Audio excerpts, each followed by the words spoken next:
recording. Yun. Good evening, everyone. My name is Janice Inocentes po. I am a forex trader since 2020. So, kagaya ninyo, naghahanap din ako ng parang ganito, community kung saan matututo tayo mag-trade. Kaya lang nung panahon na yun, super mahal ang mga courses. Kaya napakaswerte ninyo dahil natagpuan nyo si Economy kasi super affordable yung price and hindi lang yung trainings ni economy yung ma-access ninyo. Like yung mga local trainings na ginagawa natin dito sa community is super dami yung matututunan. Kaya I hope may matutunan kayo sa ating presentation tonight and let's get started. Let me know if you have questions po. Just chat lang po dito sa ating ah Zoom. So, ayun po, konting kwento lang din, isa po akong ano, nagwo-work before kasi, napagod na ako sa 4 to 6 hours na biyahe sa work and then nung pandemic naisip ko parang ano, ayoko na ng gano'n. Ayoko, what if magkaroon ng sakit yung family ko, kaya napunta ako sa pagfo-forex. Pero guys, sabihin ko lang sa inyo, nasunugan ako sa day 1 ko sa forex, pero hindi ako nag-stop dun. Kaya kung yung mga nandito nakaka-experience ng gano'n, don't worry kasi ang kailangan niyo lang naman diyan is proper risk management. Just follow yung tuturo ko later and, um, always practice risk management and I'm sure, you can be profitable dito sa forex. Wag lang tayong magiging greedy, wag tayong maghahangad ng, malaking kita agad. Basta little by little, i-appreciate niyo yung mga small gains kasi, dito sa forex magkakaroon tayo ng chance na ma to grow our money na mas malaki kaysa sa bank, 'di ba? Sa bangko wala pang 1% per year ang kita. So ayan, share ko na yung screen ko. Hmm, ito yung ano ko, presentation ko. Ito na lang muna yung ginamit ko kasi hindi ako sanay dun sa flow nung kila coach. So ito muna yung, presentation ko, basic training and risk management. So how you to enter forex trade orders like a pro. So, kasi why like a pro? Kasi kahit hindi po tayo magaling mag-trade dahil meron tayong mga pro traders na nagbibigay ng signals, meron tayong scanner na ginagamit, we can enter forex trade orders like a pro kasi mangungopia lang po tayo. Pero para maging tama yung trades natin, wag na wag yung kakalimutan itong risk management na sasabihin ko para maiwasan natin yung pagkasunog ng ating account. So, yan. So, dapat kasi lagi natin um, paplanuhin yung trade kasi one mistake can determine the success or failure of a trade. Kapag hindi tayo naglagay ng stop loss or nagkamali yung lot size na nilagay natin, it can wipe out our account. So we need to develop the habit of thoroughly planning our orders. So step 1, paano ba tayo magiging profitable dito sa Forex? So first, we have to identify our entry, stop loss, and profit levels. And napakaswerte natin dahil itong tatlong to ay pino-provide na ng community natin. Kasi meron tayong Manara scanner na nagbibigay sa atin ng signals. We just have to verify if tama po yung binibigay niyang signal. Alin doon yung dapat natin i-take yung trade. And yung mga chinachat sa atin sa Telegram na mga signals, andun na rin yung entry price, stop loss, tsaka profit level. We just have to identify, we just have to identify the lot size kung ano ba yung pasok sa ating risk appetite. And wag niyong kakalimutan lagyan yung SL. Bakit? Kasi ganito, tingnan niyo 'to yung picture na 'to. If for example, naglagay tayo ng buy order, tapos umakyat yung presyo, tapos bumaba, umakyat at kung hindi ka naglagay ng stop loss here na kunwari ang ni-risk mo lang diyan is 1% kasi yun yung tinuturo natin dito, we should only risk 1% per trade. If hindi ka naglagay ng stop loss dito, pwede pong lumaki yung ating talo. Puwedeng maging $10, $20 or puwedeng ma-wipe out lalo na kapag malaki ang lot size mo. So we have to be flexible with the entry and profit levels but firm with the stop loss points. We have to be firm. Kapag sinabi mo 1 to 2% per trade, be firm with that. Huwag kang matakot na naku ano naman 'yan magre-reversal, iuusod ko nga yung stop loss ko. Kasi po 'pag inusod niyo 'yan, kasi iniisip niyo, "Okey magre-reversal 'to kasi ganito, ganyan." Na nagkaroon ka ng emosyon, binago mo. So yung dapat natalo mo 1% naging 2% kasi inusod mo dito. Okey inusod mo ng inusod or tinanggal mo yung stop loss.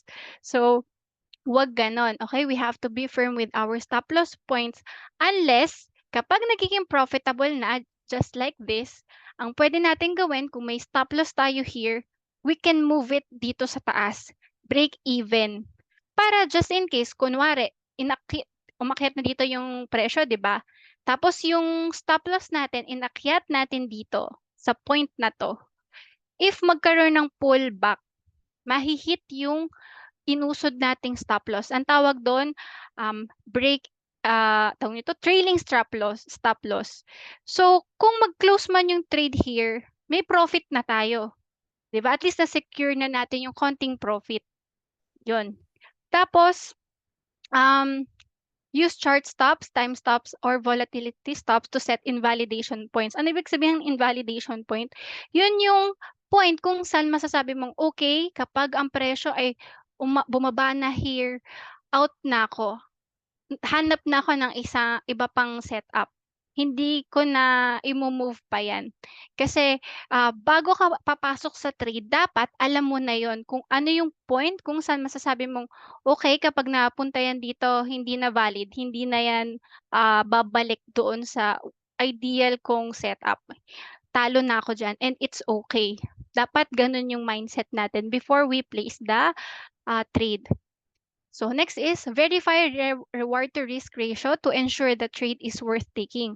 So ano ibig sabihin niyan? Baka naman yung stop loss mo is $3 kunwari maliit lang 'di ba? Pero yung TP mo $1. Mas malaki yung matatalo mo kaysa sa mapapanalunan. So kapag po naging ganyan yung risk reward ratio, ah, mag-isip ka kung okey ba i-trade yung trade na yun. Kasi may mga ganyang setup. Um, May mga ganyang setup tayong nakukuhang signals sa ibang mga, signal provider kung kilala niyo 'yan sila Obits 'di ba, gano'n yung minsan napapansin ko malalayo yung stop loss nila because, minsan yung stop loss nila ay swing trade. Maipapakita ko dito, ayan kagaya nito kay Eminus 'to. So, mapapansin niyo dito yung entry price, tapos iba-iba yung TP1, 2, 3, 4 at ito yung SL swing. Ito yung sample na nakukuha natin weekly kay Eminus US30. So, paano ba 'to intindihin? Ibig sabihin lang po nito, ito po yung pairs na, ating na-analyze ni Eminus or ni Abdallah. So, every week nagbibigay yan sa atin, re-reviewhin natin yan, So, if you are a newbie, make sure to check these trades. Ito yung puwede nating pagpraktisan para kahit busy ka, puwede niyo na 'to actually i-plot sa inyong chart using pending orders. Pero, yun iche-check niyo kung alin dito yung tingin niyong, base sa analysis niyo ay doon papunta yung trend. Pero ito po, yung ginagawa kasi ni Eminus is para siyang ano, if the price goes here, dito sa taas, we will buy. So, lagi siyang may nakaabang na pending order pataas tsaka pababa. Parang ano yan, buy stop tsaka sell stop order. So, mamaya i-discuss ko kung ano ba yung buy stop tsaka sell stop na yan. Pero ito yung pinakaimportanteng dapat natin i-check, yung entry, anong TP mo gusto at saka yung SL. Mapapansin niyo yung distance po ng SL dito sa entry price ay malayo kaysa sa, distance nitong TP1 sa entry price. Because ano siya, pang-scalping 'to. Kumbaga kasi po binibigyan ng room yung price na ano pa,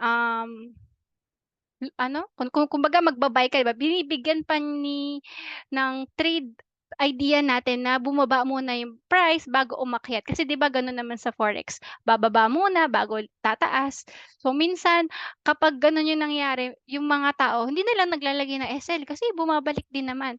But they don't know na minsan talaga uubusin niyan yung fund mo 'pag hindi ka naglagay ng SL. So please always use SL. Laging niyong tatandaan, number one yung aalamin magkano ang matatalo per trade. Ito talaga yung aking priority i-share sa inyo kasi ayoko makakabalita na kaka-enroll niyo lang ay nasunugan na kayo. Hindi po kasalanan yan ng economy or ng signal provider. Kapag po kayo ay nasunugan, it's our fault. It's your fault. Ako, nasunugan ako sa day one, it's my fault. Kasi hindi ko inalam kung ano yung stop loss, hindi ko inalam kung ano yung proper lot size. So, yan ang assignment nyo after watching this. Pag-practicean nyo mag-compute ng lot size at pag-practicean yung i-subtract. Ilang pips ba yung mapapanalunan ko at matatalo ko doon, base doon sa sinesend na signal. Paano ba mag-compute ilang pips? So dapat within this week makarelate na kayo kung ilang pips yung pinag-uusapan natin. Kapag sinabing, uy, kumita ako ng 10 pips. So dapat gets mo na yun kung magkano yun base sa lot size. And mamaya ituturo ko din siya. And then ito naman yung buy after week. Pag sinabing week, yan yung buntot ng kandila. Later din sa chart, pakita natin yan. Pag sinabing week, yan yung shadow o yung parang straight line. Yan yung, pag sinabing buy after week, yung lagpas ng highest price. Mas maintindihan niyo siya sa chart. Okay, so ito po pwede niyo na 'tong i-check. Punta kayo kay M-US30 and ito yung pwede niyong pag-praktisan ng i-copy paste niyo 'tong signals na 'to. Pero ito po, pang swing trade 'to.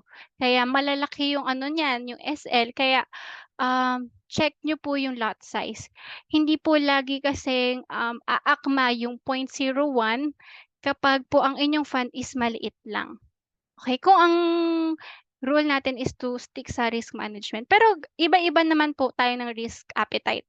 Kaya kung ikaw ay talagang 100 lang yung fund mo at wala kang pang top up, please protect your capital. Okay?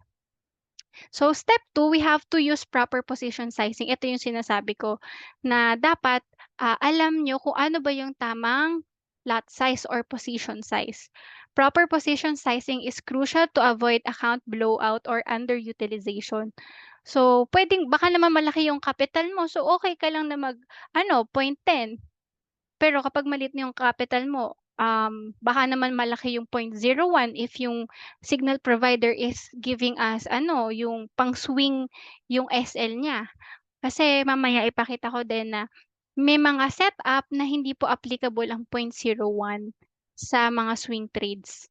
Kaya sa proper trading, you have to identify what is the SL pip before deciding ano yung lot size.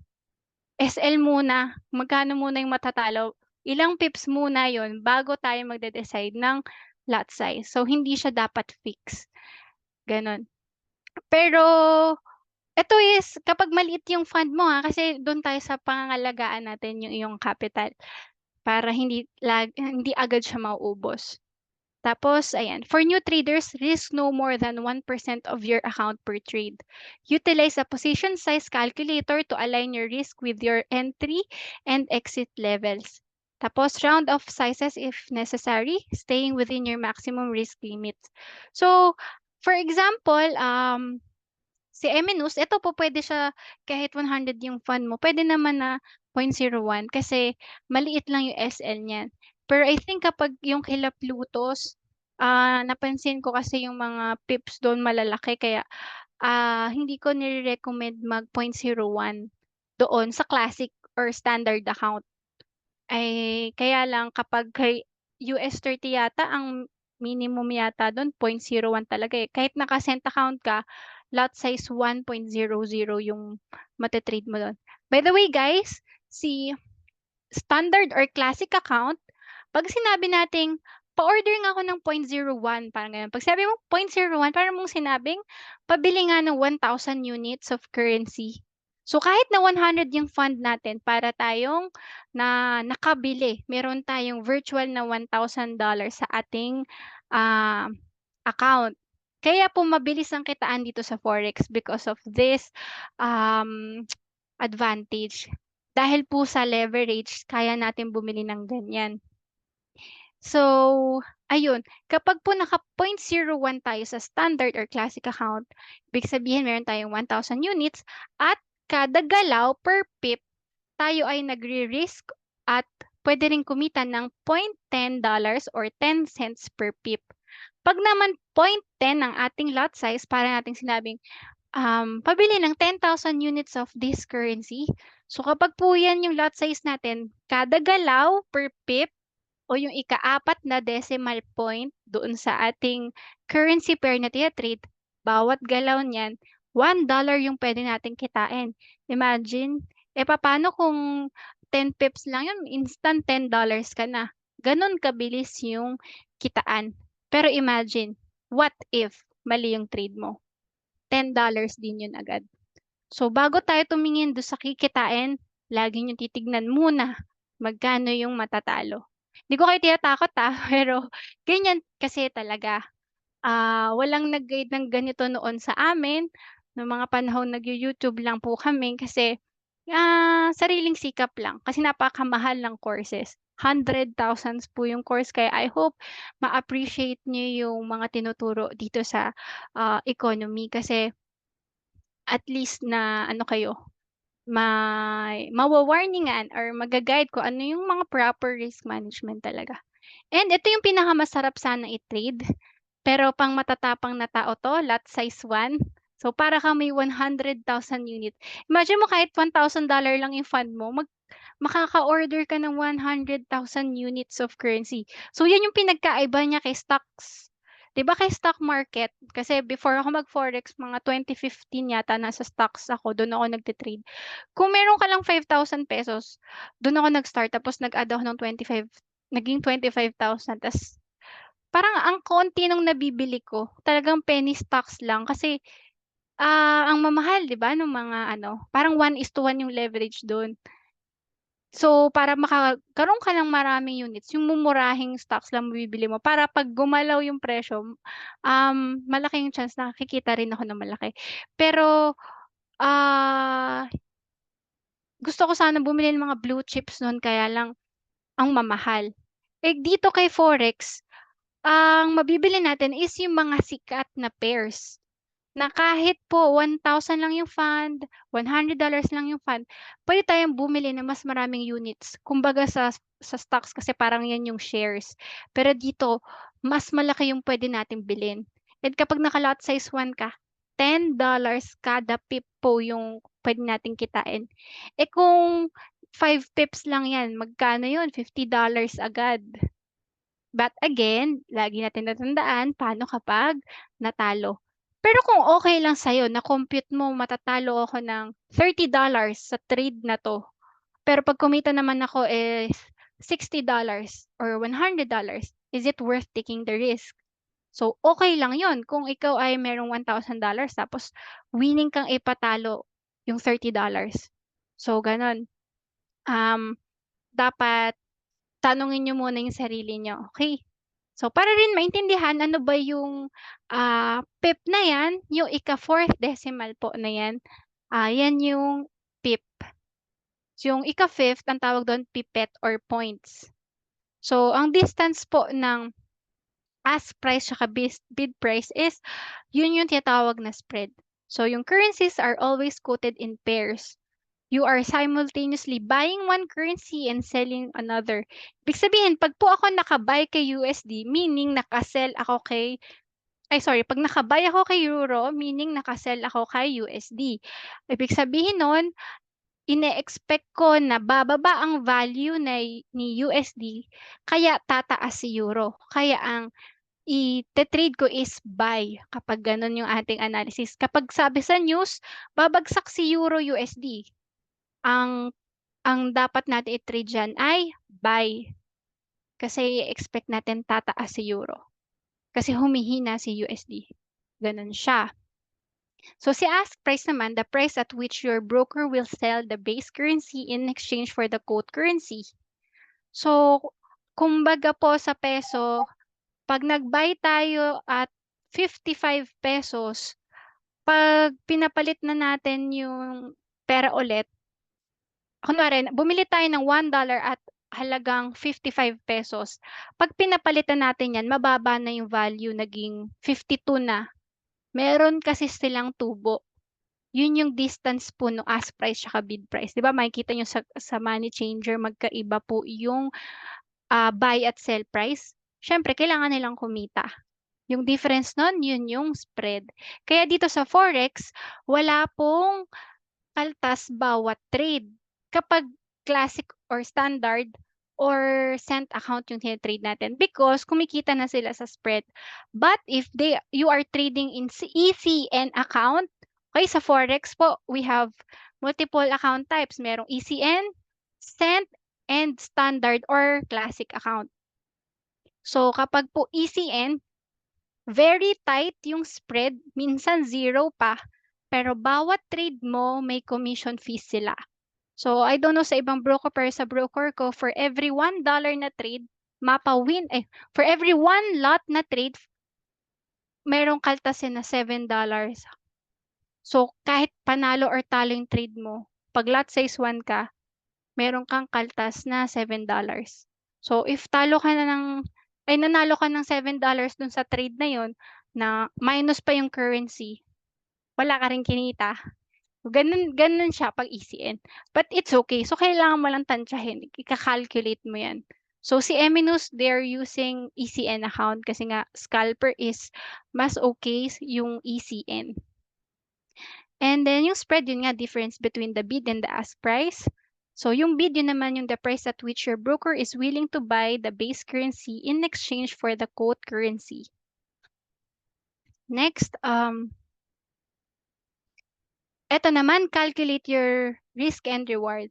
So again, risk only 1 to 2% per trade.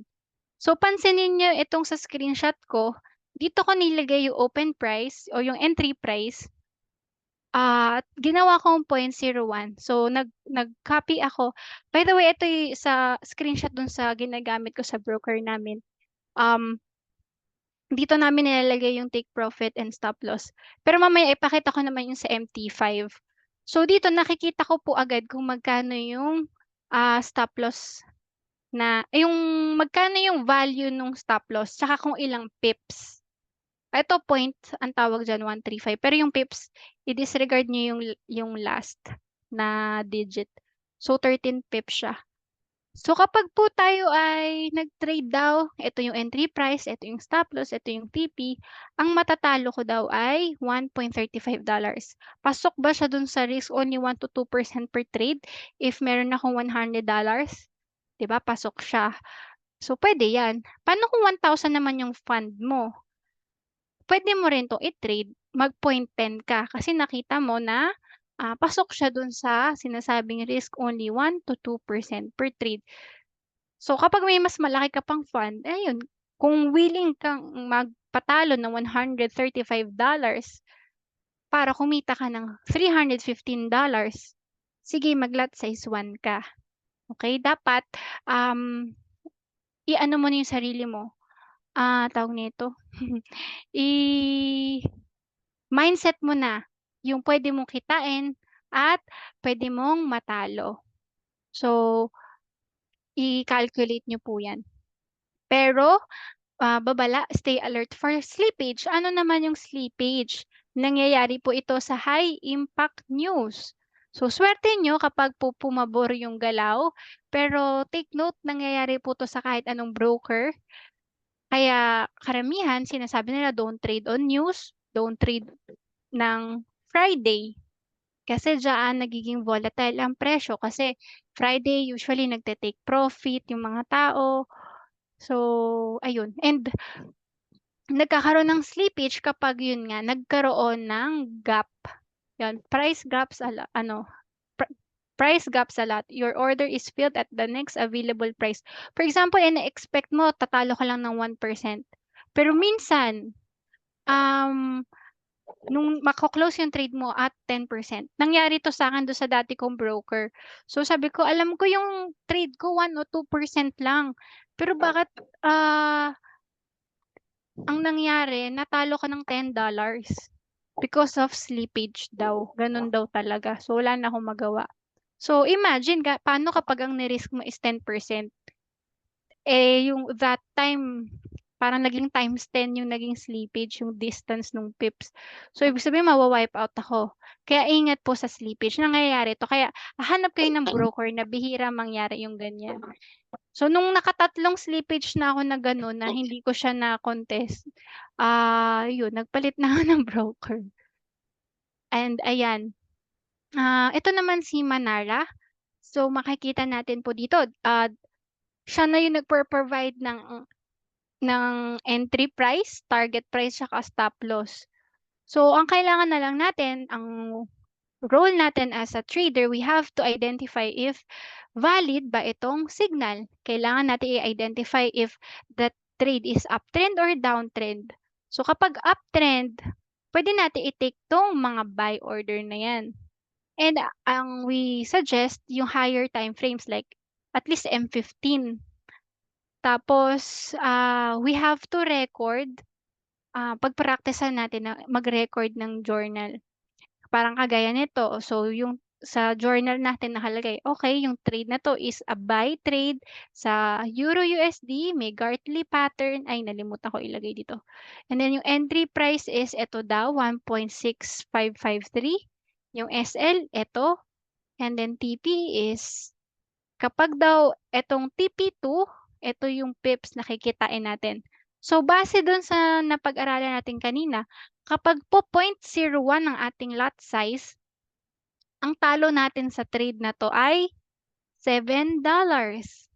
Kasi pansinin nyo, this is nasa daily time frame. Tandaan nyo guys, pag daily time frame or mga H4, malalayo po ang stop loss niyan kasi pang swing trading to. So, tanong niyo sarili niyo, $100 lang ang fund mo. Nakakita ka ng ganitong setup. Okay lang ba mag 0.01 ka? Kasi ang talo mo diyan $7. Pero kapag nanalo ka naman, $16. Ang laki din. So, ask yourself. So, para hindi ka magugulat, ang laki agad ng talo ko. Ganito kasi guys yung mangyayari. Kapag kayo natalo ng malaki, hindi ka nag-stick sa 1 to 2% per trade, panghihinaan ka ng loob. Hindi ka na magte-trade uli. Sisisihin mo na si Manara or yung signal provider.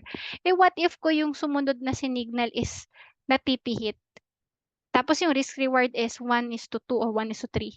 Alam mo ba, kahit matalo ka ng 3 beses, tigwa $1, kung pag nananalo ka naman is kunwari $2 per trade, o kung nanalo ka 2 times, $4 yun. 4 minus $3, kita ka pa din.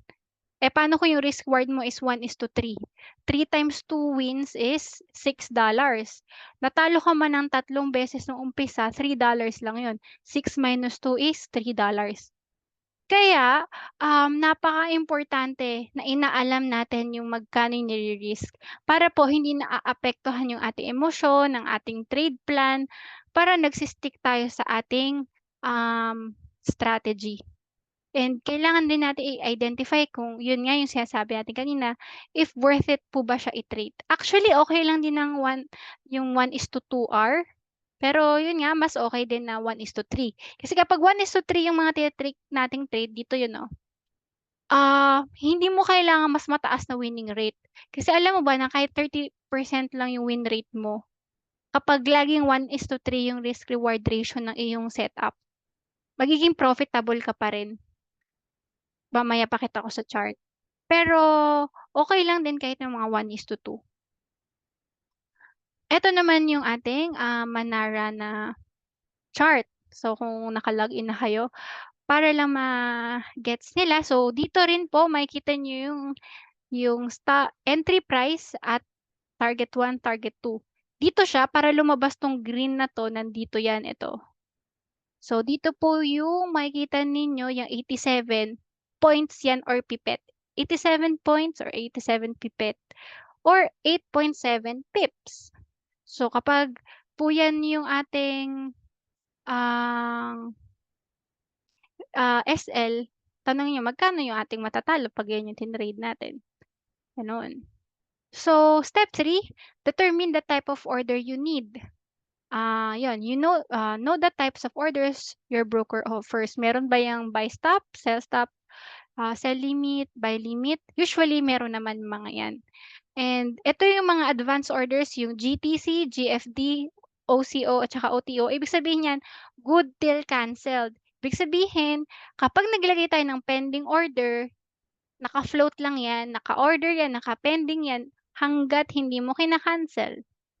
Yung good for the day, GFD, ibig sabihin niyan, 'pag nag-place ako ng pending order today, after 24 hours, ano na 'yan, maka-cancel na. Invalid na yung aking order, hindi na siya naka-float, hindi na siya naka-pending. Eto, ano nga ba 'to, nalimutan ko.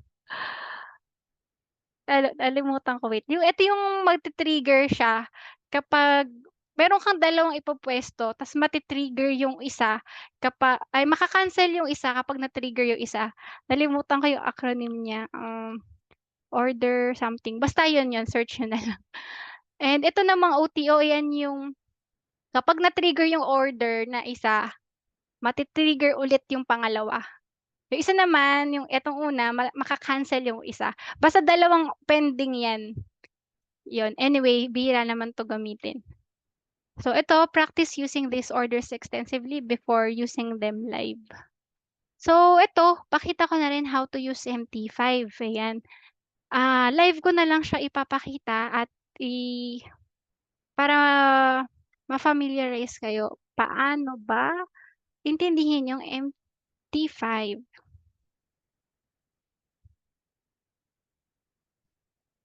Kita po ba ang aking screen? Wait lang. Stop share ako. Ayan. So, ito po naman si MT5. Kapag kayo po ay iPhone, dito po yung setting. Iba kasi interface po 'pag Android. Basta hanapin niyo lang po, usually sa Android dito may plus button sa taas. Tapos iki-click niyo lang po itong new account. Tapos hanapin niyo yung broker niyo po dito. And then diyan, kunwari, ako ito yung broker ko, ilagay niyo po dito yung login details tsaka password. 'Pag hindi niyo maalala, i-reset niyo lang po. Tapos, dito po sa quotes makikita ninyo yung mga pairs na ating iti-trade. Ngayon 'pag hindi niyo po nakikita, dito po i-search niyo lang sa taas. Kung yung gold, 'pag sinabing gold, XAU-USD yun, XAU-USD. Pero kapag sa ibang broker, gold yung nakasulat. So iba-iba yan kanya-kanya. At kapag naman gusto mong magbura, ayan, ipa-press mo lang po yung eto, tapos delete. Isa-swipe niyo lang, tapos delete. Kunwari ayaw niyo siyang i-trade. Pero 'pag mag-a-add kayo, dito lang po yun sa taas. Add niyo lang siya, kunwari VIX. Yan, nandiyan na siya sa baba. Tapos ito namang chart, ayan. Ito yung makikita ninyo. Pero wala 'to guys kapag kayo ay nag-start. Dinagdag ko lang 'to. Pero alam ko may ibang training for that. Pero ito, very quick lang. Kung gusto niyo pong mag-add ng mga indicators, pipindutin niyo lang po 'tong sa taas. And then 'yan, puwede kayong mag-add. By the way, kapag gusto niyo magdagdag ng mga maraming indicator window, eto yung i-a-add ninyo. So ako sa chart ko meron akong Bollinger Band, ibig sabihin lang yan parang dynamic na support and resistance. Mapapansin niyo sa Bollinger Band, ayan o, up, down. Nagkakaroon ng squeeze dito, parang yan yung consolidation tapos nag-breakout. So tayo i-expect natin yan bababayan ulit dito sa ilalim ng Bollinger Band. Ngayon, paano ko 'to nagawa, nagkaroon ng 3 levels na ganyan? Dito po sa taas, dito sa F, um, Meron tayong ganito, ito lang una niyong makikita, main window. So 'pag pinindot niyo po ito 'yan, puwede niyong i-add. For example, gusto niyo maglagay nito or stochastics 'yan, i-add niyo siya.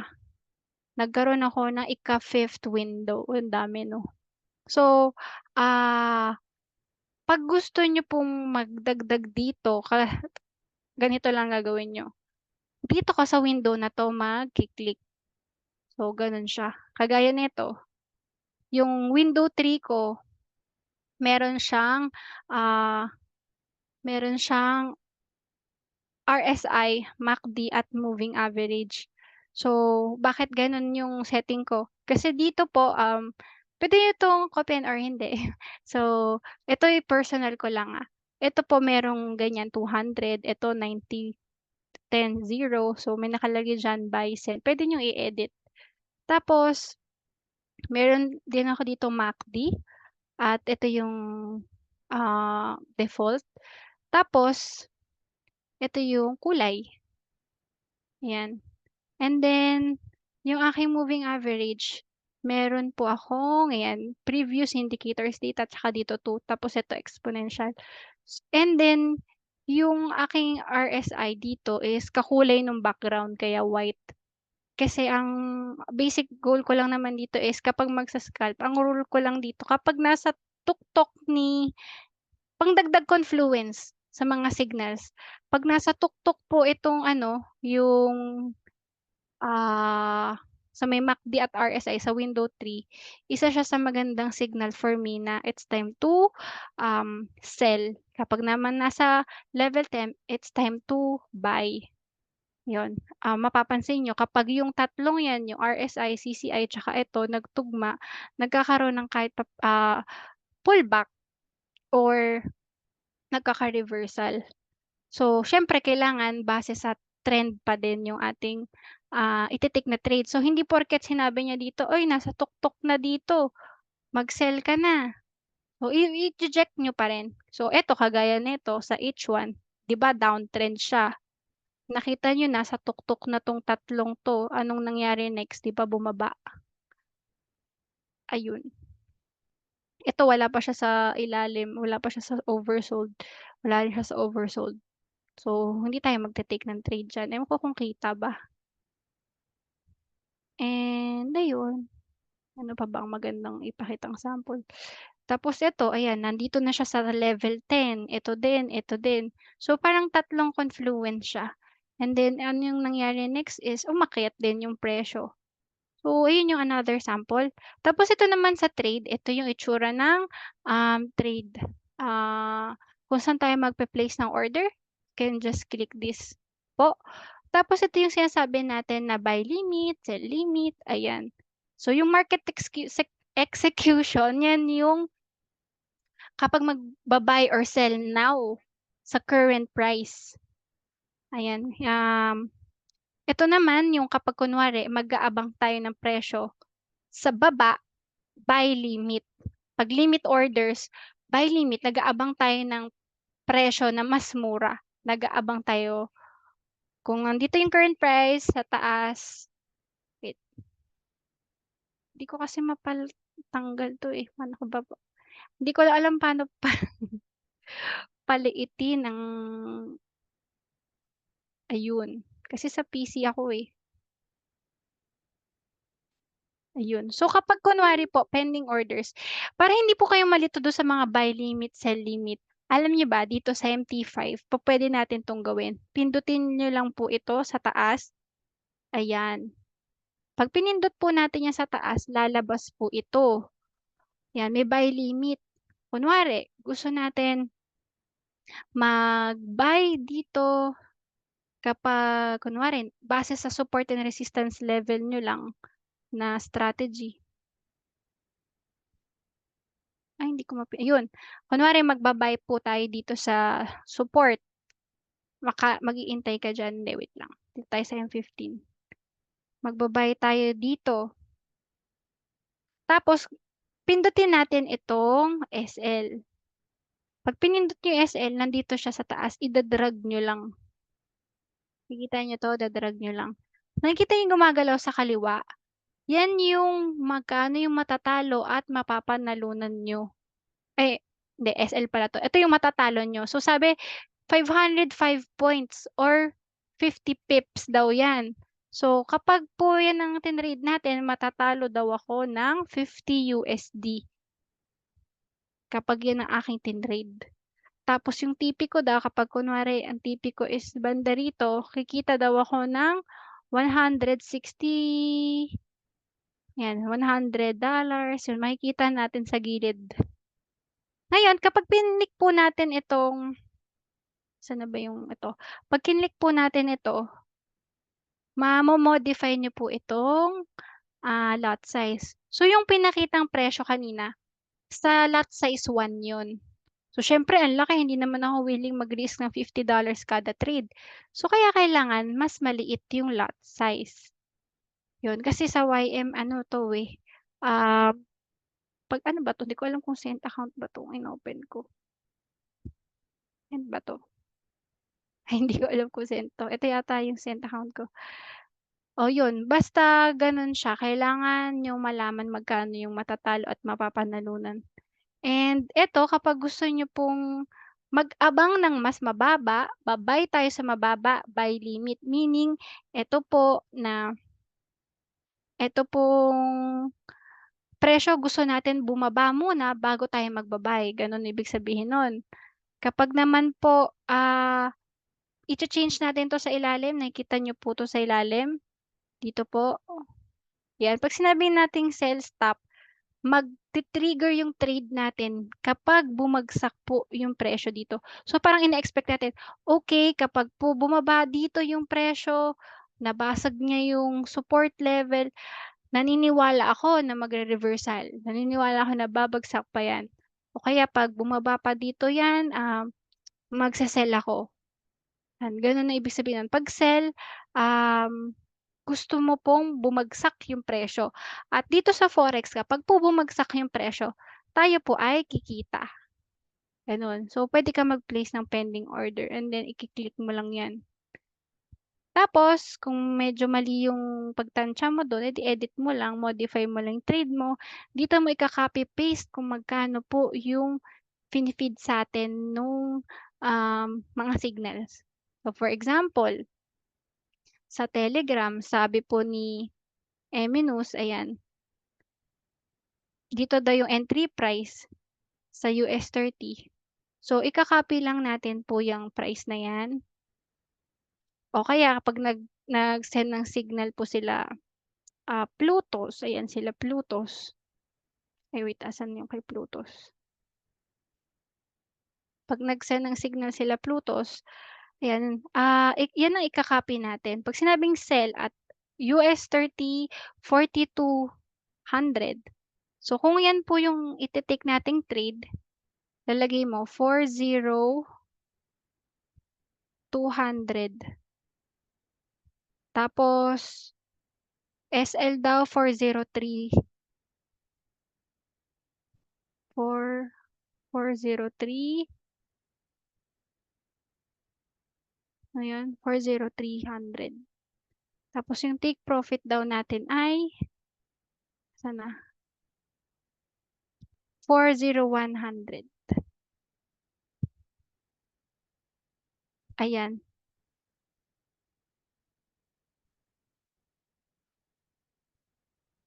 'Pag pinindot po natin 'to, pending order 'yon. Ito yung mati-trigger lang po 'yan kapag po ang presyo ay bumagsak po diyaan. So, naka-place po 'yan dito. Ayan, oh, 'pag tinap niyo 'to, puwede nating i-modify. 'Pag sinabing modify, puwede niyo i-edit pa. Kunwari nagkamali kayo ng value, modify niyo. Kapag gusto niyo naman i-delete, i-tap niyo lang ulit siya, tapos delete, gano'n. Okey, so yun lang. Do you have questions? Baka nalilito na kayo. Che-check lang ako ng chat. One cancels the other. Oh, yun, thank you kay Frank. OCO, one cancels the other. I-e-explain ba 'tong mga 'to sa ECA here? Jargon pa siya for me. Yes. Eto po, Tagalog version medyo pang-advance na nga 'tong ano ko, eh. Pero yun yung matututunan niyo kay ECA. At least po dun naka-chop-chop yung kung ano ba yung pips, ano ba yung buy stop, sell stop, naka-ano yan, naka-per topic. And ibebenta ko sa inyo si masterclass ni ECA. Kasi si masterclass doon tayo ah, attend ng mga live trading session. So yun yung i-aim niyo na sabayan, si live trading session. Tapos dito naman sa history yan, makikita niyo kung, yung date dito sa taas, puwede niyo pong ma-adjust. Yan, kung last week, today, 3 months, last year. So puwede niyo siyang i-customize yung view. Tapos dito niyo po makikita yung, deposit, withdrawal, ayan. So this is a cent account. Kaya nakikita niyo po pala tama, cent account. So itong na-open ko is cent account. Ang lumalabas na figure ay kung $100 yung pumasok, 10,000 cents yung lalabas po dito. So sa mga naka-cent account, mapapansin niyo dahil itong inopen ko is YM, 'pag sabing YM yan yung sa US 30, depende kasi sa broker yung symbol o yung tawag diyan. Kapag po kahit naka-cent account kayo, hindi po puwede yung 0.01. Sa US 30 lang 'to, napansin namin. Yun nga hindi na tayo po puwedeng mag-trade ng 0.01. Dati 0.10 puwede, pero ngayon hindi na puwede, ayun. And asan na ba 'yung stop share ko? So may naintindihan po ba?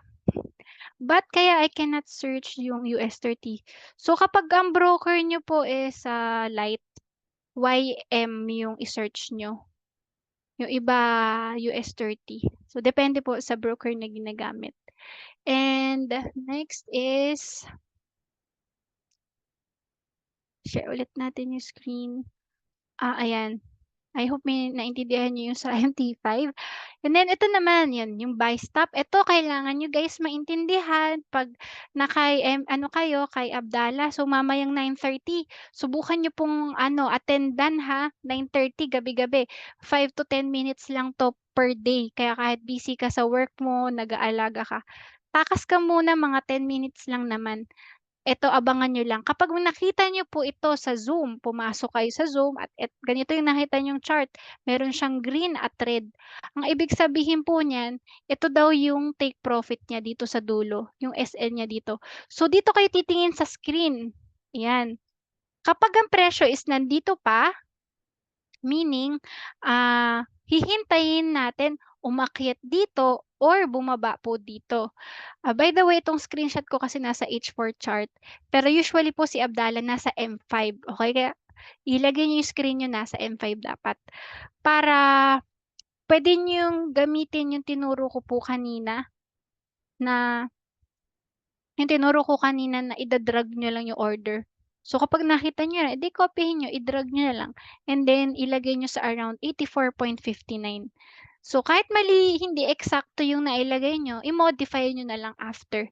Tapos ayan, dito daw yung SL 84.18 and then yung TP, yun makikita niyo yun doon sa taas. Tantyahin niyo na lang base sa drawing niya. Dito naman ang in-expect niya, if the price will go down, so mag-aabang siya ng sell stop. So yung kanina kong pinakita na yung table, eto, eto yun yung sinasabi niyang buy after week, sell after week. Yung week, eto po yun. Eto yung week, sell after week. Magse-sell ka kapag nagkaroon ng week o yung nabubuo kasi yung week kapag po bumagsak yung presyo kunwari dito, ito yung pinaka-lowest price na inabot tapos umakyat siya ulit dun. Okey, sa mga newbies, ibig sabihin po kapag, nakakita kayo ng ganitong kandila, nag-open yung price here, bumagsak here, nag-close ng dito. So nag-close ng mas mababa kaysa sa open price. So kaya siya red. Pero kapag po nag-open here, bumagsak here, dito nag-form siya ng low price dito, pero, lumaban ng mga buyers at umakyat dito yung presyo. So nagkaroon ng green candle because nag-close yung presyo ng mas mataas kaysa sa buy, sa open price, sorry. Kaya nagka-green. So, ba't nabuo tong wick or yung shadow? Kasi nga bumagsak muna dito bago siya lumipad. Ganun. Kaya 'pag po tayo nakakita ng ganitong chart, titingnan mo 'to, ano, bandang saan ba yung entry price niya?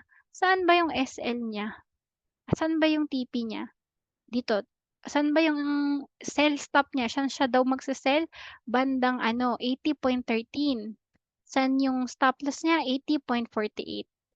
Ayun. So siya dito, yung drawing niya na 'to hanggang TP4 'to. So dito yung TP1 niya for scalping, TP2, TP3, TP4, ganun 'yun.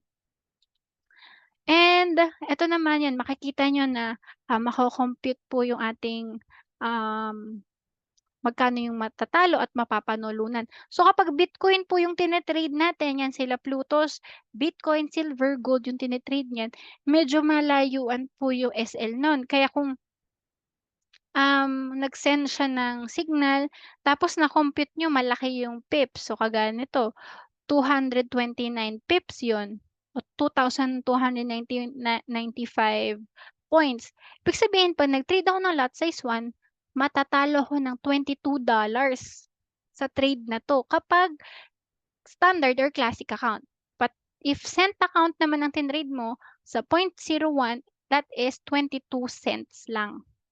So kung gusto mong taasan kasi masyadong maliit ang 22 cents, gawin mong 0.10 yung lot size para matatalo ka ng $2.29 lang or 229 cents.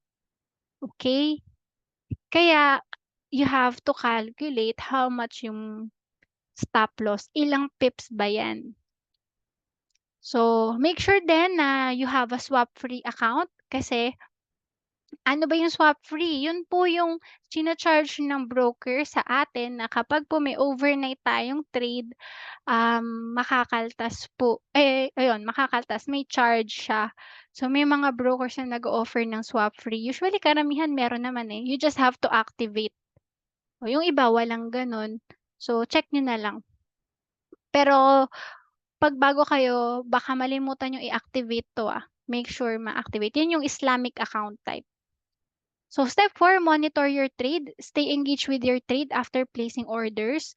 Monitor price action and market drivers closely. Regularly check the economic calendar and market news. Adjust trades based on significant reports and market sentiment change. So mamomonitor natin 'yan kaya meron tayong mga inaabangang mga news. So kapag kunwari we are nagpo-profit na sa trade, puwedeng i-adjust natin yung stop loss at break-even price. Pero wag kang mag-a-adjust ng stop loss papalayo Ang adjust mong stop loss papalapit doon sa TP. Mag-a-adjust ka lang 'pag kumikita ka na. So what is economic calendar? Ito po yung economic calendar. 'Yan, merong Forex Factory, sa may FX book meron din 'yan. Kaya makikita niyo dito yung mga pula, 'yan yung mga high impact news.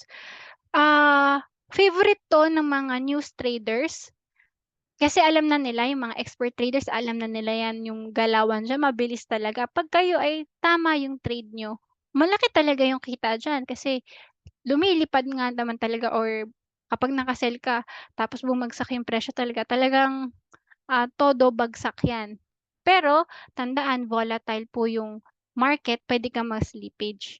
So, basta calculated mo lang yung risk mo per trade. Yung iba ang gawa nila, so kung kunwari may $100 ka, eto, natutunan ko lang dun sa isang trader na gaganyan para lang maiwasan din yung sa slippage.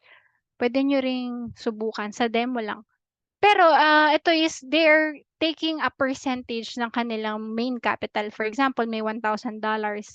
Lalaruin lang nila or ifi-flip nila yung $20 or 50, a percentage of their bigger budget. Para if worst case scenario, yun lang yung kanilang tinaya. If maubos man yun, alam nila yun lang yun. Hindi na magagalaw yung $950 nila. So, sa Forex kasi, we can open ng multiple account. So, kung gusto mo, ito lang muna, maliit lang. para kung sumablay ka man at least 'di ba meron ka pang buffer. Ayan, so inaabangan natin ng mga high impact news, pero yung ibang traders sinasabi po is iwasan po ito 'pag yun nga, hindi ka pa gaanong gamay. Kasi baka magulat ka, "Hala na-slippage ako, hala," ganyan. Para, aware ka lang. Pero if risk taker ka, you can trade news, masarap mag-trade sa news, exciting 'yan. And ito naman, you have to monitor your wins and losses. Kagaya ni Plutos, ganyan monitor niya. So, hindi lahat ng trade panalo, ang mas mahalaga dapat mas maraming panalo. So, kung kagaya nito, nag-trade ka sa gold, 0.01, ang talo mo na diyan $10. So, pasok ba 'yan? Tanungin niyo sarili niyo, pasok ba na mag-risk ng $10 kung 100 lang yung fund mo? Siyempre dapat hindi. Sugal na ang tawag dun. Kasi umaasa lang tayo na ay baka magdasal-dasal ka lang diyan kasi 'pag nagne-negative na nakikita mo $9 na, magte-10 na, tapos na-hit yung SL mo, 10% agad ng fund mo nawala, 'di ba? Paano 'pag eto to $15 yun, 'pag, 150 pips yung SL, swing trader kasi 'to. Pero tingnan mo naman yung reward 'pag na-TP hit. 'Pag Bitcoin ang layo ng galawan, 'pag gold ang layo din. So, 'di ba, high risk, high reward. So, if ever sumabay ka sa trade ni Plutos, sinundan mo talaga lahat 'yan. Kung 0.01 ang lot size mo, kumita ka ng 2,457. Kapag naman cent account, kumita ka ng $245. Malaki na 'yan kung 100 lang naman yung fund mo, 'di ba? And ang mahalaga, just keep na mataas yung winning rate mo. So, ito naman yung result niya nung June, oh, 'di ba? So, hindi na 'to updated. And you have to stick with your trading plan. And you have to make a trading journal. Meron akong ganyan, parang ganito, meron kang trading plan. So, magkano yung, iri-risk mo, identify mo magkano yung capital mo. Kung kunwari may $1,000 ka, puwedeng i-ano mo siya, hati-hatiin mo, yung isa for manual trading, yung isa for auto trading, yung iba for binary options, yung iba for copy trading, yung iba for buffer. So, kailangan ina-allocate mo na 'yan, pinaplano mo na. And for example, sa, manual trading, ano yung, plano mo? For example, sa 100, magkano yung kaya mo i-risk per trade? So, sinabi natin na it should be no more than 2%. Pero kung high risk trader ka talaga, gusto mo 5, gusto mo 10, lagay mo. Basta dapat may plano ka. Tapos, yun nga, ask yourself, kailangan, kung 100 yung fund mo, dapat $1 to $2 lang. Pero ikaw, okay lang ba sa'yo $5 or $10? Mas malaki naman ang kitaan dun. Ask yourself, hindi kami magde-decide niyan, nasa sa'yong mga kamay. Si economy is providing us education, mga signals, pero nasa sa atin pa rin kung paano natin lalaruin itong forex.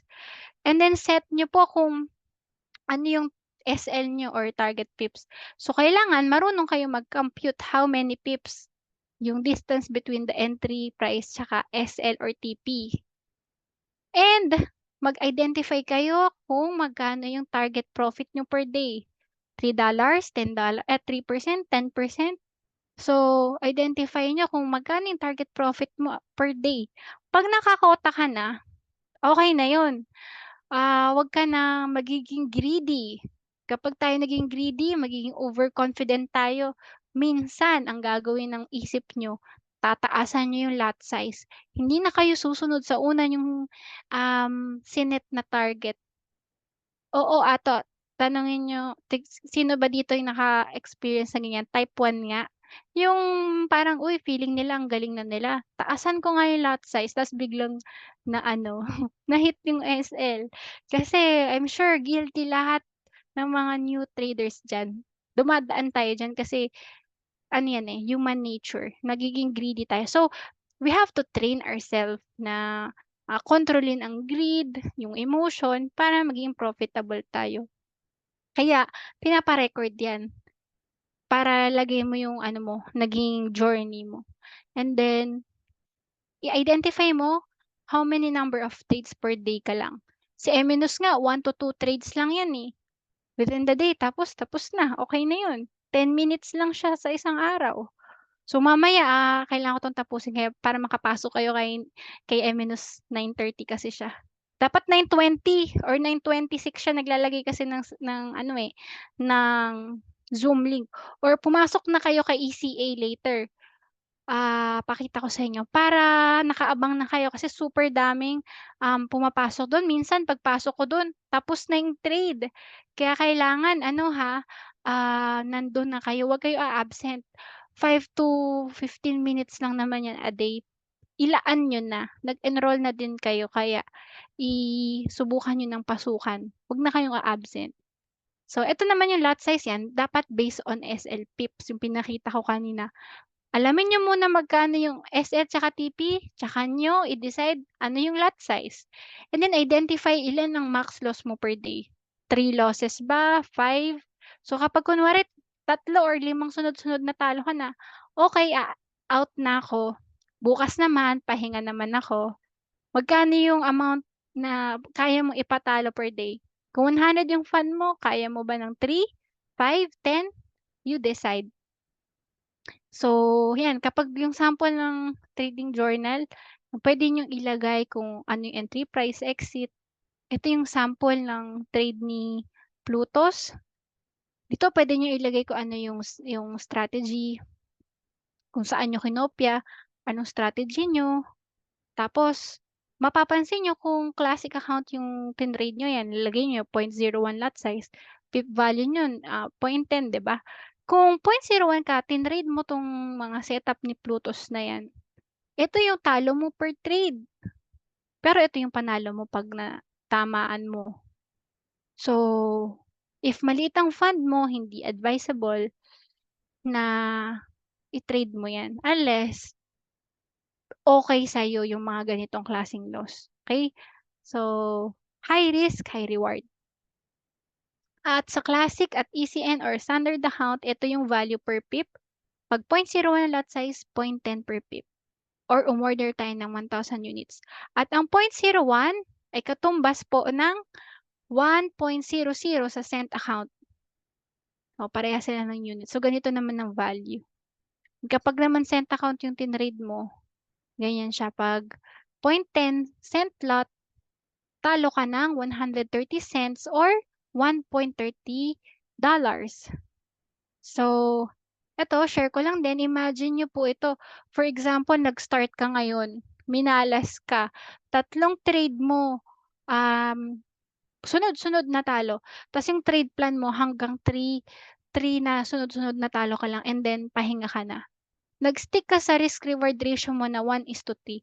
This example is yung worst case scenario na kunwari sobrang malas mo lang na super daming talo nung nagawa mong trade. Pero kung check niyo po yung winning rate ng mga signal provider natin, ang tataas ng winning rate. Kaya ito po is, sample lang na kapag kunwari nagsarili kang laro, ayan natalo ka, ganito yung posibleng senaryo bago ko ipakita yung compounding. So for example, natalo ka ng $3 kasi 'di ba 3 times $1 kasi 'di ba $1 per trade ang risk. Ang reward natin 2 or $3 per trade. So let's say stick na tayo sa $3 lang. Ito mataas yung risk reward. Kung matalo ka ng Monday, $3, Tuesday nanalo ka 2 beses, natalo ka ng 2 beses, kita ka pa rin $4 kasi 2 times 3 is 6. 2 times 1 is 2. So 6 - 2 is 4. Dito naman third day nag-trade ka lang 3 times. So 1 time ka lang nanalo, $3. Natalo ka ng $2 kasi 2 times kang natalo. So 3 - 2 is 1. Record mo 'yan. Tapos, tignan mo kung saan ka nagkamali, anong strategy yung hindi hiyang sa'yo, ano yung hiyang sa'yo, ta's dun ka mag-focus. And makikita niyo kapag kayo po ay nagsi-stick sa ating risk reward, kahit na ang winning rate mo lang is kunwari for the first week 28% lang, 12 times kang talo, 5 times kang panalo, ano lang 'yan, meron ka pa ring kitang $3. Kasi 'di ba, sa 1:3 na risk reward, hindi magiging profitable ka kahit mababa yung winning rate. Although mahirap ma-hit lagi ang TP3, yung ganyang risk reward kasi masyadong malayo yung target. Pero yun nga, diyaan kahit na konti lang winning rate mo, mas malaki yung chance na profitable pa rin yung trade mo for that week or month. So, yan, 3%. Masama ba ang 3% sa loob ng isang linggong una mong pag-trade? Hindi, napakalaking bagay na yan. Always think na sa bangko, wala pang 1% per year. Pero ikaw, ah, na-e-educate niyo yung sarili niyo, nagkakaroon ka ng skill, mapalago yung trade mo. So nung unang week mo kunwari 3% lang 'no, kahit ang dami mong beses nag-trade, 3% is 3%. So the more ka dapat ma-inspire na galingan mo pa. Kasi imagine paano kapag yung winning rate mo mas mataas. Hindi lang 3% ang kaya mo i-grow for that week. So, puwede mong i-target, yun nga, 5 to 10% per day. Actually, kahit 1% per day na i-target mo, that is 20% per month. Super laki na niyan. Sa MP2 Pag-ibig, 8% per year, mataas yun. Na-appreciate ko na yun noon bago pa ako mag-forex, pero nung nakilala ko si forex sabi ko, "Grabe puwede pala talaga dito 'no, gagalingan na lang natin." So, napakaraming, tools para ma-enhance yung skills. Kung hindi pa tayo magaling, kumopya lang tayo, let's just apply the risk management, mago-grow natin yung account for sure. So, for example ayan, second week, 9 times kang talo, 7 times ka panalo, kumita ka na ng $12. That's 12%, 'di ba? And kung kunwari week 3 mo minalas ka talaga 'no, natalo ka ng mga 4 na araw sunod-sunod, pero yung huli natsambahan mo, puro ka panalo. Overall, kita pa rin. Kaya huwag kang panghihinaan ng loob kapag yung mga trade mo ng umpisa natatalo. Basta lagi mong tatandaan yung sinasabi nating risk management. Hindi ka masusunog diyan. Pero kapag naging greedy ka, inatake ka ng, overconfidence, kaya pong ma-wipe out ang account mo, 'yun. And eto 'yan may masterclass tayo, nasa ECA po ito, ni-save ko lang kasi 'to, eh. So sa ECA, 'yan login po tayo. Wait lang, nandito na. Wait lang ito pala papakita ko. Saan na ba 'yun? Eto pala, meron pa pala akong next na slide. So ito yung MyFX book naman. So ibig sabihin naman nito, ito yung online platform kung saan, mamo-monitor yung trades natin. You can just connect your account. So punta kayo sa myfxbook.com and then i-enter niyo lang ang inyong,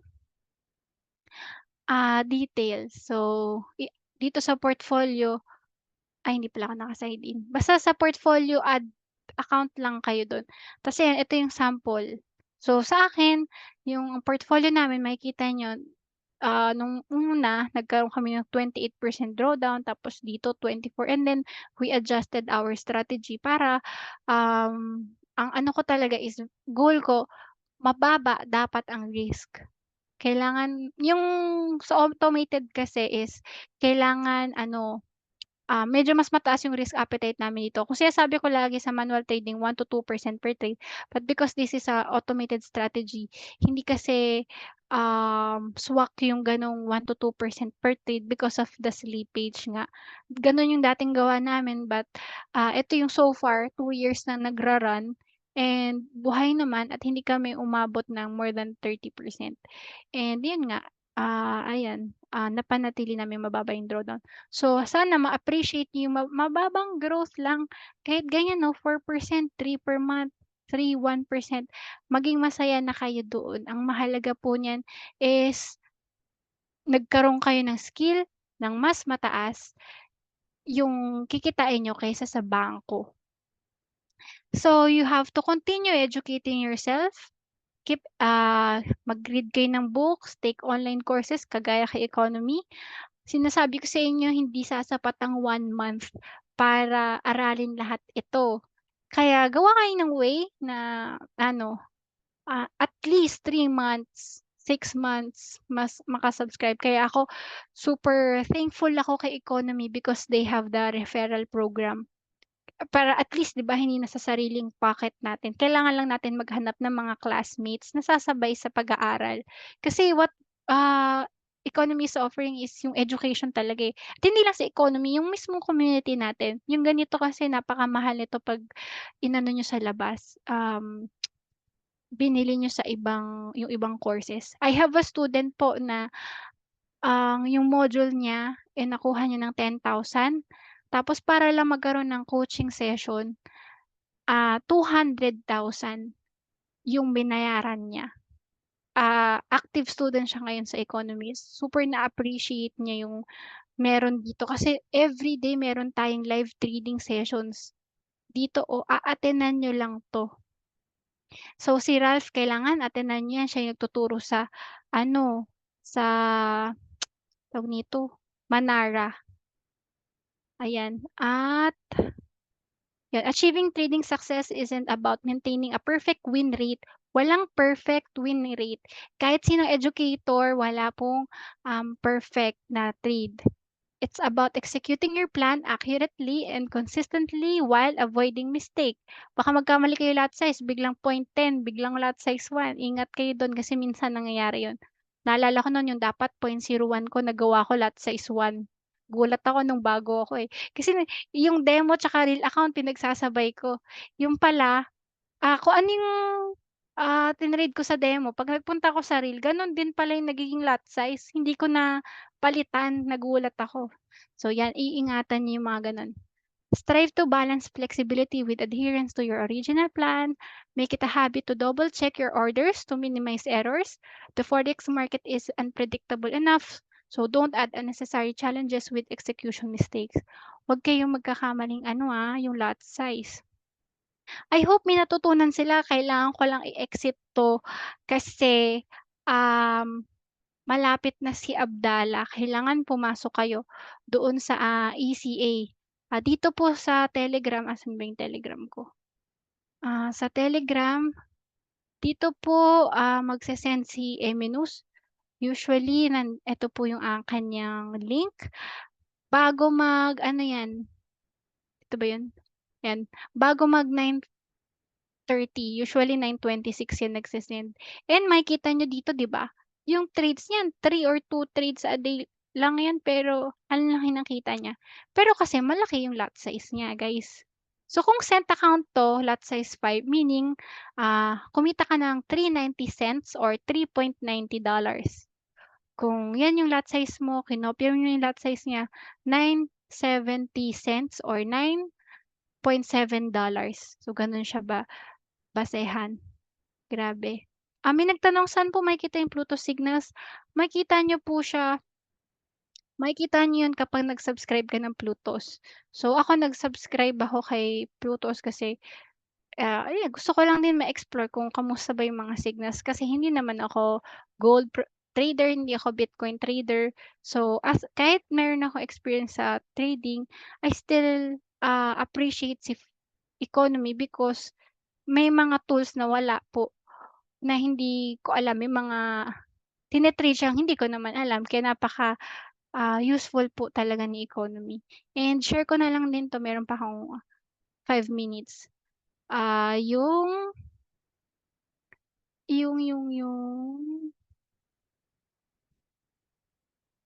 tawag nito, si ECA, share ko lang screen ko ulit. Ayan, so ito si ECA. Ito po sa mga newbie, ako kasi hindi ko 'to ina-attend-nan nung bago ako. Lately ko lang din siya na-appreciate. Ganito po yung ating puwedeng attenan. By the way hindi po ganito yung sa inyo lahat, kasi ako meron akong RFX tsaka Plutos. So 'pag wala kayong RFX tsaka Plutos, wala kayong ganito. Basic lang yung makukuha niyo. Although okey pa rin naman, kasi ayan siya. So, ganito yung makukuha niyo pero ako dahil may Plutos ako at saka RFX, ang dami kong naa-access na mga magagaling na traders.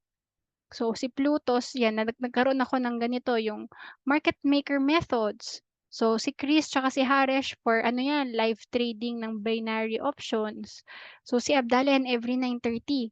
So, pasok kayo dito 'pag pinindot niyo po ito, mala-login 'yan sa Zoom. So, hindi ko pipindutin na 'yan kasi maa-exit ako sa training natin. Pero 'yan, lagi niyo 'tong a-attendan. Nandito na po yung mga time kaya mark your calendars, alarm na kayo. Atenan niyo 'yan, sayang. Kasi professional traders yung mga nandito. Kami nagga-guide, ah, para mas maintindihan niyo ng madali in Tagalog, pero yung mga dapat niyong inaabangan is itong mga traders na ito kasi live 'yan, sasabay-sabay tayong mag-trade with them. Tapos, ayun and then, yun, consistency is the key. Achieving ayan nasabi ko na yata 'to. Ayan, so kagaya nito yung aming account, ano siya, pinanatili ko talaga siyang 2 years na mabuhay para, ayoko naman kasing matalo yung mga kumokopya sa'tin. So, 2 years na 'to nung July 10, 2020 kami nag-start. So, ito yung portfolio namin, ah, ay hindi na pala siya naka-connect. Yun nga yung sa my FX book. Ito yung portfolio. So, hindi niyo po kailangan na mag-risk ng malaki. Kailangan niyo lang po maging consistent, ganyan. Kahit maliit, ma-appreciate niyo siya. So, ayun. And thank you so much for watching po yung ating training. I hope may natutunan po kayo. And yes, i-upload ko tong training sa aking YouTube. Tsaka bigyan ko rin sila coach. Thank you so much. If you have more questions, feel free to reach out sa akin. Pasok na tayo kay ano, kay Eminus. See ya! Bye-bye. Thank you so much po. Teka lang, meron pa akong 2 minutes. Magbabasa lang ako ng message. Ang dami pala. Naging greed daw si Ryan kaya ayun, nasunog yata siya. Paano nakikita yung target 1 and target 2? Hindi mo siya nakikita sa XAU USD. Sa Manara po makikita niyo yung target 1 and target 2 tsaka sa mga fini-feed ng mga provider po natin. Paano makuha yung signal kay Plutus? Si Plutus po add-on ano siya, feature. Kapag kunwari nag-enroll ka ngayon Elite Pack, ika-third week, ika-second week mo na. So, 3 weeks mo na lang siya magagamit. Kaya maganda i-avail mo si Plutus sa umpisa pa lang. Pero kung na-late ka na ng hindi mo siya nakilala nung first week mo, so 3 weeks mo lang siya magagamit. Kung gusto mo, sa susunod na buwan na lang para at least masulit mo yung 4 weeks. Paulit daw paano ida-drag yung order. Panoorin niyo na lang yung video po kung paano ida-drag. So, sa MT5 yun, pindutin lang po natin yung clock, parang clock button dun. Suggestion nyo where to monitor market news sa Forex Factory, sa My FX book. What is the economic calendar? Ayun. Ayun. Thank you so much po at I hope marami kayong natutunan. When signals have multiple TPs, does it mean I need to enter the market multiple times, same entry? Kapag po kayo naka-cent account, pwede niyong gawin. Kasi nga 'di ba doon, mas conservative yung lot size. So kapag okey sa'yo na 'pag naka-cent account ka, maraming, trade, pwede mo yun gawin. Like iba-ibang TP, isa TP1, TP2, TP3. Basta alam mo yung risk mo. Yung isa namang diskarte, puwedeng naka 0.02 ka, kunwari classic account. Yung tinatawag nila OBITS na partial TP. If naka 0.02 ka, ta's kumikita ka na, ipa-partial close mo na, i-e-edit mo yung lot size, magiging 0.01. Kumbaga parang na-close mo na yung unang trade. Pero ako, ang mas madali kasi sa cent account, kaya suggest ko, kaya doon kayo if newbie, if maliit ang fund, para you can trade ng marami kasi mas conservative yung lot. Kapag kayo ay nag 0.01 sa classic account or standard, isa lang dapat. Kasi baka maubos yung fund mo. Like imagine yung pinakita ko kanina if you're trading a swing trade or sa daily yung chart, yung setup na yun, 10 agad. Eh kung tatlong $10 yun, $30 yung talo mo, 'di ba? So I hope yun, may natutunan sila. It's 9:21. Thank you so much guys for watching. See you. Bye.